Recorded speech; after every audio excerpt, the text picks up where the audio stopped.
Can you predict the success of a video before it comes out? Yes, you can. But let me ask you another question. Does that even matter? Okay, I'm guessing that some of you are going to need a little more convincing than me just saying that you can predict how successful a video is going to be. So I'm going to let you in on a little secret. Every single video on this channel that has over 100,000 views, I knew it was going to get over 100,000 views before I even released it. I don't know how much over 100,000 they're going to get, but I know that they're going to get at least 100,000. And for my most successful video, the Klingon video, which I'll remind you, I only had about 7,000 subscribers at the time of its release, I knew that video was going to get over 1 million. And that's not me trying to be cocky or something. I have been watching YouTube for over a decade now. I know what makes a good video, what makes an interesting topic, what I would watch.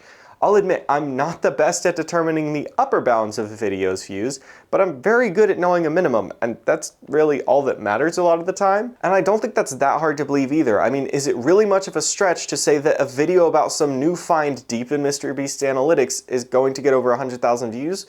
Probably not. Even if that channel only has 30 subscribers when that video releases, you could kind of tell that that video is going to do well. In fact, the only video on this entire channel where I was wrong about the minimum number of views that video was going to get was this one, because I thought it would get over 100,000.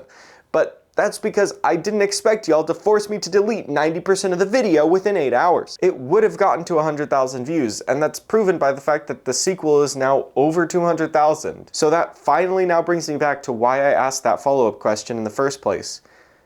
Does it matter? Now, I'm guessing that many of you would jump straight to saying, of course it does.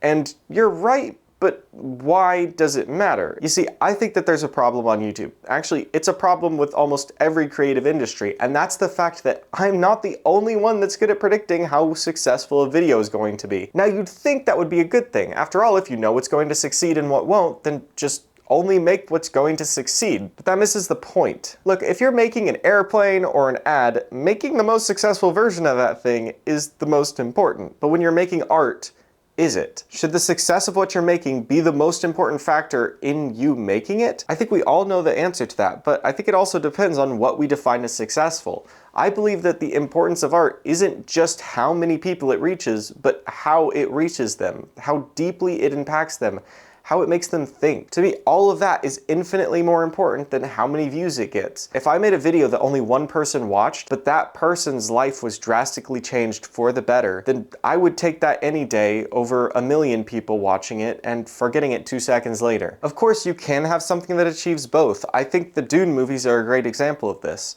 They're great movies, but they're also a passion project from Denis Villeneuve. I mean, the book was considered unadaptable, and yet he tried adapting it because it's what he wanted to do. Dune is something that I was raised with that book. That book had a strong influence on me since I read it when I was 12 years old. And if someone asks me what will be your dream, I always say I would love to bring it to the screen because I never saw what I had in mind. And he made them, and they're great.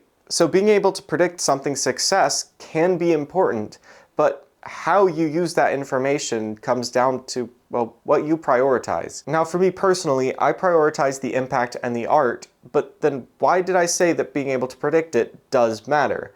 Well, because sometimes being successful can be important. For me, when I'm doing things like daily uploads, I try and have a video that I know is going to be successful released on average around once every 10 days or so. But that's because those videos can then help bring an audience to other videos which they might not have watched in the first place. Ones where they might have a bigger impact or just are more artistically fulfilling for me to make. But those successful videos are also going to be ones that I wanted to make and still have their own creative merit. The only difference is how I space them out. For example, didn't you think it was a bit odd that my most successful video just so happened to release right at the halfway point of Project 100?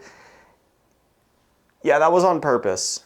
I put it there because I knew it was going to be successful and I wanted to get people interested in the rest of the project. But also, if I didn't think that video had any creative merit behind it, I wouldn't have made it. I am never going to make a video on something I am not deeply interested in, no matter how many views I think it might get. Because the point of creating art should be to create art, not as some cheap cash grab that's been focus tested on 1,000 people to determine exactly what's going to make the most money.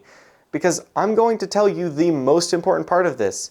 Focusing only on the success, only making the stuff that you know is going to get views and money, people can see right through that, and eventually they're going to know that you don't really care about them and you only see them as numbers. And eventually those people are going to stop showing up, even if you make something that should, in theory, appeal to them.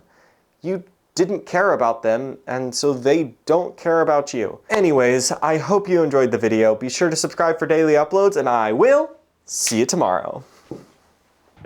It is the 13th of February. I am on day 42. I'm on day 42 of this challenge, of Project 100. Day 49, that episode is going to get minimum 100,000 views. Minimum. If it gets to 1 million, it's possible. It's probably going to break some parts of the internet. Other people might try and copy it or do something similar and add their own style to it. But as far as I'm aware, I will be the first. And I will make a good video with it. And I will get a lot of views. I know that. YouTube is not a mystery